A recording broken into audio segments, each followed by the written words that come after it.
Lesson for the day: vigilance. Vigilance is not paranoia. It is awareness with intention. It is not the man who claims to have the answer to everything who survives best in this world, but the man who prepares. Not for every possibility, but for what is most likely to happen. Look at life honestly. If you buy a car, it will break down, not because you did something wrong, but because all machines wear.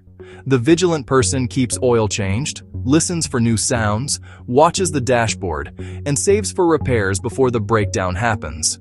If you buy a house, it will demand attention. Roofs leak, pipes burst, foundations shift. The vigilant homeowner inspects, maintains, and fixes small problems before they become disasters. If you own tools, they dull. If you own weapons, they rust. If you own electronics, they fail. Nothing stays ready unless someone keeps it ready. Vigilance is the habit of maintenance. In your health, vigilance means not waiting for pain to tell you something is wrong. It means paying attention to sleep, diet, stress, and movement. It means regular checkups instead of emergency visits. Most illness does not appear suddenly. It whispers long before it screams. In relationships, vigilance means noticing changes in tone, distance, and effort.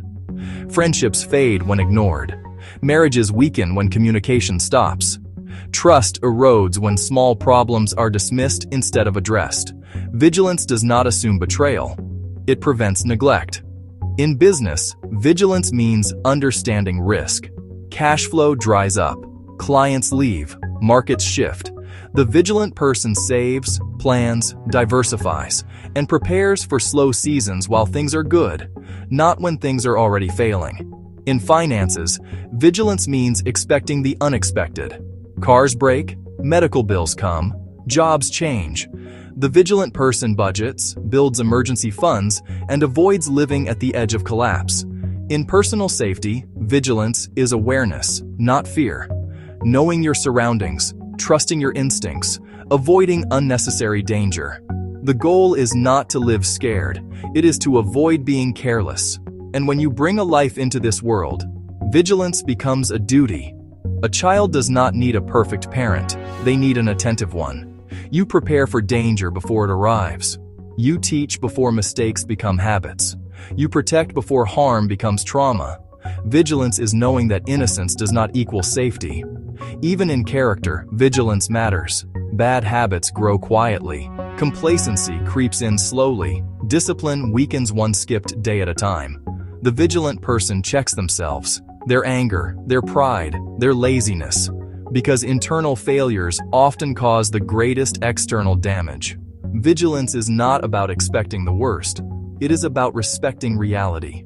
Everything that matters requires upkeep. Everything valuable requires attention.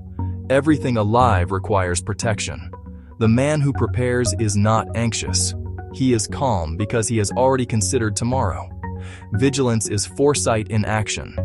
Responsibility before regret. Strength before crisis. Those who practice vigilance do not fear the future. They meet it ready.